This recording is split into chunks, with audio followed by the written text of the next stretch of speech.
पिछले भाग में हमने देखा कि पृथ्वी को बचाने के लिए गुरुजी ने अपनी जान कुर्बान की।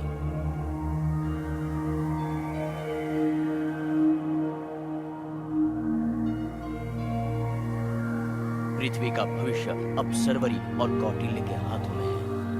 क्या वो पृथ्वी को रक्त बीजा के शाप से मुक्त कर पाएंगे? देखते हैं आगे क्या होता है।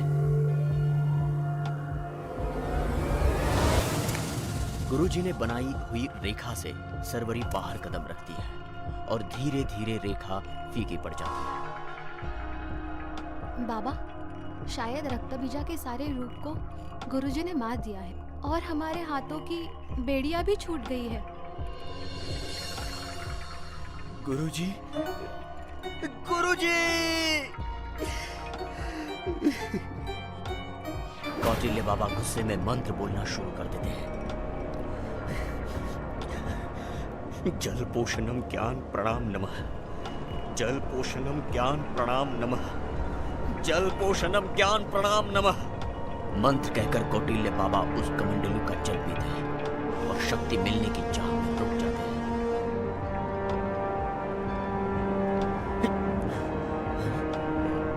कुछ हुआ क्यों नहीं? ऐसा कैसे हो सकता है? इस जल को पीकर मुझे अपनी विद्या प्राप्त हो जाएगी, ऐसा कहा था गुरुजी ने। तो ये सब क्यों हो रहा है ऐसा? गुरुजी, गुरुजी वापस आइए गुरुजी, गुरुजी! बाबा, गुरुजी के बिना उस रक्तबीजा को हम कैसे मार सकते हैं? बेटा, तुम डरो मत। सबसे पहले हमें इस वास्तु से दूर जाना होगा। रक्तबीजा यहाँ कभी भी आ सकता है। मुझे अपने गुरुजी पर पूरा भरोसा है। याद है, उन्होंने कहा था कि हमें अपनी शक्तियों का अंदाजा नहीं है। हाँ बाबा, पर हमें क्या करना चाहिए? मुझे किसी बोधि वृक्ष की छांव में शांति से साधना करनी है। और सुनो बेटा सर्वरी, अपने बाबूजी के शस्त्र लेकर आओ। वो हमें रक्तबीजा को मारने में उपयोगी होंगे।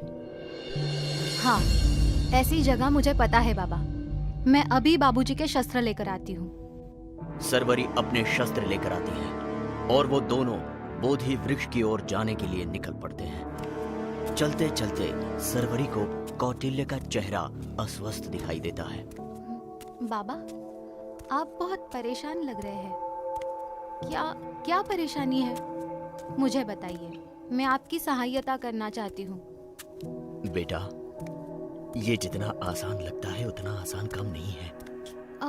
क्यों बाबा? मुझे विद्या प्राप्त करने में कितना समय लग सकता है मुझे पता नहीं। अगर किसी राक्षस ने हमारी साधना भ्रष्ट कर दी तो हम उस रक्तबीजा को मार नहीं पाएंगे। आप चिंता मत करिए बाबा। आपकी साधना पूरी करने में मैं आपकी पूरी मदद करूंगी और इसीलिए मैं अपनी शस्त्र विद्या का प्रयास भी जारी रखूंगी। बाबा, मेरे बाबूजी ने मुझे कहा था, जब सही वक्त आए तभी अपनी शक्ति का इस्तेमाल करना चाहिए। तुम्हारा भला हो बेटा। अगर तुम्हें प्यास लगी हो तो तुम इस कमंडलू से पानी पी लेना। मुझसे अब अनुमति लेने की जरूरत नहीं, क्योंकि अब इस साधना में मुझे किसी भी चीज का ग्रहण करना शक्य नहीं है। पर इस कमंडलू का पानी खत्म हुआ तो? बेटा, ये कोई साधारण कमंडलू नहीं है। इसका जल कभी समाप्त नहीं होता और ना ही ये कभी भरता है। कौटिल्य और सर्वरी एक बड़े से बोधि वृक्ष के नीचे पहुंचते हैं। कौटिल्य बाबा उस पेड़ के ऊपरी हिस्से को देखने लगते हैं। बेटा सर्वरी, इस बोधि वृक्ष की छांव में हम सुरक्षित रहेंगे। यहां पर कोई भी बुरी शक्ति नहीं आ सकती। ये कहकर कौटिल्य अपने सामने जादुई खिताब रखकर ध्यान करने बैठ जाते हैं।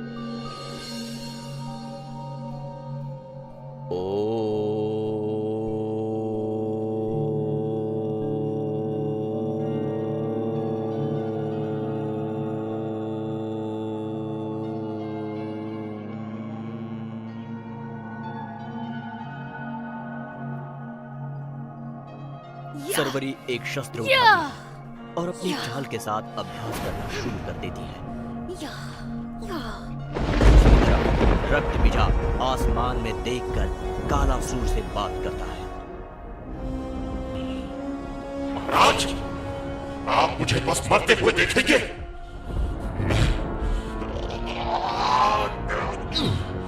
मैं कमजोर हो रहा हूं। उस गुरुजी ने मेरी सारी मेहनत पर पानी फेर दिया। अब क्या आप मेरी कोई मदद नहीं करेंगे क्या?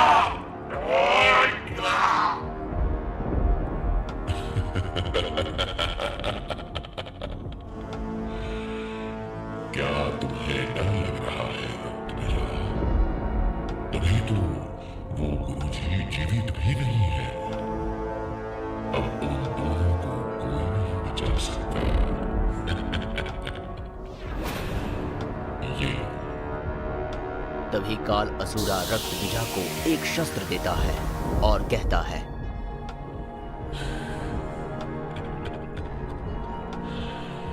तुम इस शस्त्र से उन दोनों को आसानी से मार सकते हो। 3 दिन की कड़ी तपस्या के बाद चौथे दिन कौटिल्य बाबा का शरीर तेजस्वी दिखने लगता है। शायद बाबा की शक्ति बढ़ रही है। मुझे अपनी शस्त्र विद्या पर और ध्यान देना पड़ेगा। 3 दिन की कड़ी तपस्या के बाद कौटिल्य बाबा अपनी आंखें खोल गए।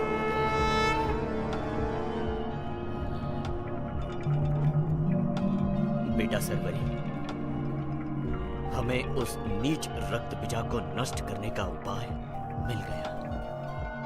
क्या बाबा? हमारे प्राचीन देवी देवताओं के इतिहास में ऐसे ही एक नीच राक्षस का विनाश करने के लिए देवी काली मां ने जन्म लिया था, क्योंकि इस असुर को इस दुनिया से कोई और नहीं बल्कि एक स्त्री ही खत्म कर सकती है। और इसलिए बेटा, मुझे लगता है कि इस रक्त बीजा का विनाश तुम कर सकती हो। पर मैं कैसे? मैं तो एक साधारण लड़की हूँ। बेटा, इस धरती पर जो भी स्त्री जन्म लेती है वो कोई देवी से कम नहीं होती है। सरवरी कौटिल्य के पास जाकर हाथ जोड़कर उनसे आशीर्वाद लेती है। कौटिल्य बाबा सरवरी के शस्त्र को देखते हैं। चलो मेरे साथ। कौटिल्य बाबा एक खुली जमीन पर कमंडलू से एक बड़ा सा गोलाकार बनाते हैं और हवन शुरू कर देते हैं। सरवरी अपनी तलवार को धार कर रही है। बाबा, क्या आपको लगता है रक्त बीजा हमें यहाँ ढूंढने आएगा? बेटा, अगर रक्त बीजा यहाँ आता है तो उसका यहाँ से जिंदा जाना बहुत मुश्किल है। पर ऐसे क्यों बाबा? धरती का ये हिस्सा हमारे 5 महाभूतों का स्थल है। वायु, आकाश, मिट्टी तो मुझे यहाँ दिख रही है, पर अग्नि और पानी? समझ जाएगी बेटा।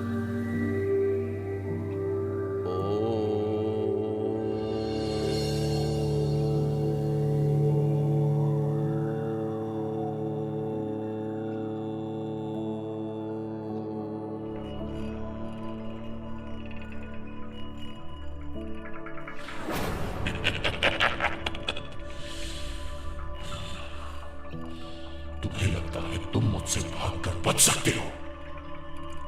तुम्हारे गुरुजी के बिना तुम दोनों बिल्कुल भेड़ हो, जिन्हें कोई जानवर भी खा सकता है।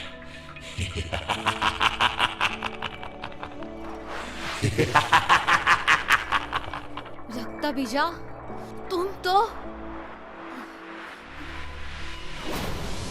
रक्त बीजा अपने एक वार से सरवरी को दूर फेंक देता है। तुम्हारे वार बस मेरी ताकत बढ़ाएंगे। शायद तुम भूल गए मूर्ख। हम मनुष्य इतने मूर्ख नहीं है जितना तुम सोचते हो रक्त बीजा। तुम्हें क्या लगता है तुम अपने मर्जी से यहाँ आए हो? सरवरी बेटा, हमें उस रक्त बीजा को मारने के लिए उसके खून का एक भी बूंद धरती पर गिरने से रोकना होगा। पर ये कैसे मुमकिन है बाबा? तुम्हारे सारे शस्त्रों की धार तुम्हें त्याग देनी होगी। क्या तुम्हें यह मंजूर है? सरवरी की आंखों के सामने उसके पिताजी की मौत नजर आती है। उसे वो पल याद आता है जब उसके पिताजी को मारा गया था और उनका शरीर उसकी आंखों में दिखाई देता है। साथ ही सरवरी को पिताजी की सारी यादें उसकी आंखों के सामने आती हैं। हाँ बाबा, मैं अपने पिताजी का बदला लेना चाहती हूँ। गुरुजी और सरवरी जंगल में चल रहे होते हैं।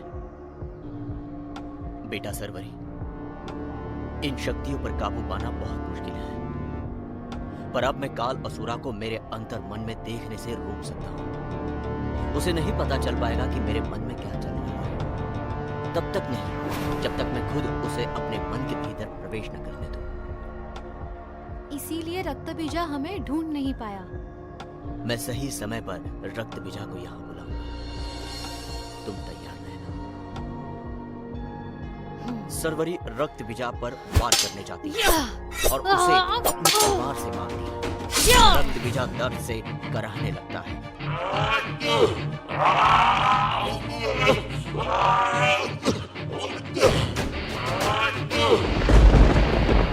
आसमान में काले बादल छाने लगते हैं और जोरों की बारिश होती है। तो ये इस टोपी की चाल थी। तुम्हें लगता है कि तुम इतनी जल्दी जंग जीत पाओगे? हाँ? ऐसा नहीं होगा। सरवरी रक्तबीजा को मारने के लिए उसकी तरफ दौड़ती है। मैं इतने जल्दी हार नहीं मानने वाला। और मैं भी।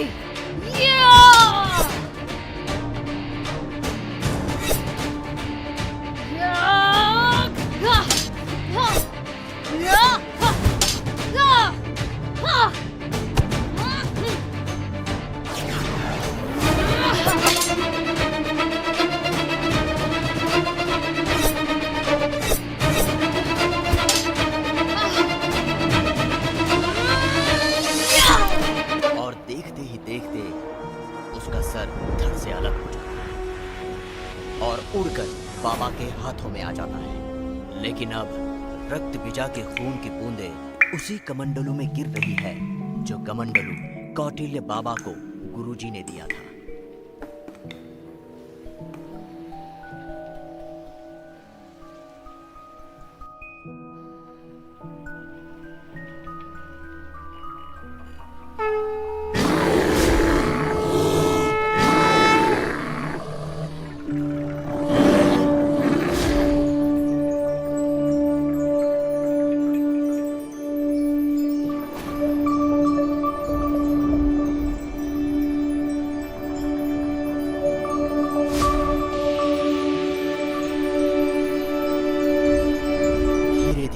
सूर्योदय होने लगता है।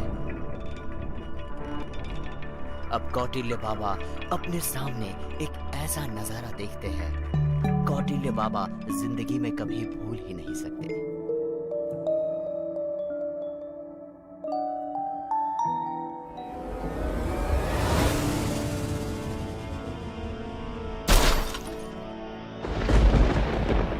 मूर्ख इंसानों, तुमने जो गलती की है उसकी सजा तो तुम्हें मिलेगी।